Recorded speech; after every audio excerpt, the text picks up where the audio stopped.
Hello students, আজি আমি class 10 science chapter 1 NCERT base কিছুমান কথা আলোচনা কৰিম। মই ইয়াত কিছুমান শৰ্ট নোটছো প্ৰভাইড কৰা হৈছে। এই শৰ্ট নোটছবোৰ মই ইউটিউবত দেখুৱাৰ লগতে মই মোৰ টেলিগ্ৰাম চেনেলত দিম। আপোনালোকে জয়েন কৰিব, তেতিয়া পাই যাব এই শৰ্ট নোটছবোৰ গোটেইবোৰ পাই যাব। এতিয়া আমি ইয়াৰ MCQবোৰ আলোচনা কৰিম। ইয়াৰ এতিয়া কোনটো এনসাৰ হ'ব তোমালোকে জনাবাচোন, তেনেহ'লে মই এনসাৰবোৰ দিম বাৰু, কৈ যাম। Okay, which of the following is a physical change? তলৰ কোনটো ভৌতিক পৰিৱৰ্তন? Option A burning of wood, কাঠ জ্বলোৱা। Option B ripening of fluid, ফল পকা। Option C melting of ice, বৰফ গলি যোৱা। Option D rusting of iron, লোড মামৰে ধৰা। এতিয়া কুৱেশ্যন নং 2 চোৱাচোন। কুৱেশ্যন নং 2 চোৱাৰ আগতে ইয়াৰ এনচাৰটো কৈ দিওঁ। ইয়াৰ এনচাৰটো হ'ল অপশ্যন চি। এতিয়া কুৱেশ্যন নং 2 চোৱাচোন। A chemical formula of magnesium oxide. Magnesium অক্সাইডৰ ৰাসায়নিক সংকেত হ'ল option A, option B, option C. কোনটো হ'ব বাৰু কোৱাচোন, এনে কমেণ্ট কৰা। Two option C.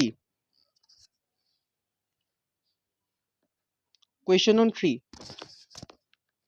What is the type of reaction is calcium oxide plus hydrogen oxide, calcium hydroxide? এইটো কি ধৰণৰ বিক্ৰিয়া? অপশ্যন এ বিযোজন বিক্ৰিয়া, অপশ্যন বি সংযোজন বিক্ৰিয়া, অপশ্যন চি অপসাৰণ বিক্ৰিয়া, অপশ্যন ডি দ্বি অপসাৰণ বিক্ৰিয়া। কোনটো হ'ব বাৰু? 3 অপশ্যন বি।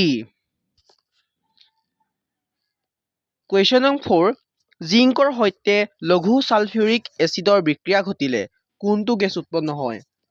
অক্সিজেন, কাৰ্বন ডাই অক্সাইড, হাইড্ৰজেন, নাইট্ৰজেন। কুৱেশ্যন নং 4 অপশ্যন চি। কুৱেশ্যন নং 5, শ্বসন প্ৰক্ৰিয়াটো হ'ল তাপবৰ্জী বিক্ৰিয়া, তাপগ্ৰাহী বিক্ৰিয়া, বিজাৰণ বিক্ৰিয়া আৰু ভৌতিক বিক্ৰিয়া।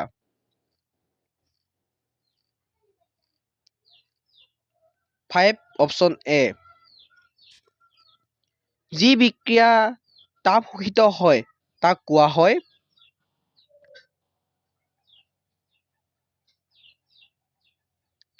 তাপবৰ্জী, তাপগ্ৰাহী, ৰেডক্স, অধক্ষেপণ। Option B. কুৱেশ্যন নং 7 চোৱাচোন। পৰিষ্কাৰ কৰাৰ পিছত মেগনেছিয়াম ৰিবনৰ ৰং কি হয়? মুগা, ৰূপালী বগা, কলা, হালধীয়া। অপশ্যন নং বি। তলৰ কোনটো সন্তুলিত সমীকৰণ? Option A, option B, option C.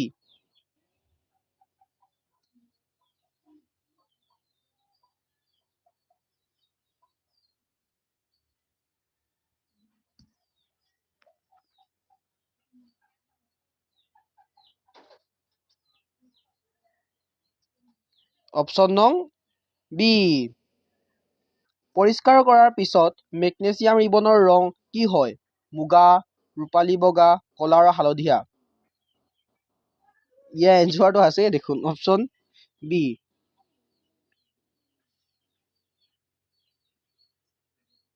তলৰ কোনটো সন্তুলিত সমীকৰণ?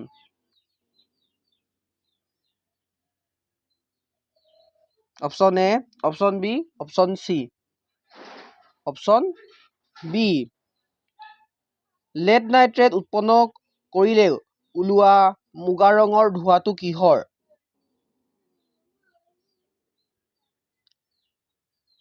Option A, option B, option C আৰু অপশ্যন ডি। Option C. এতিয়া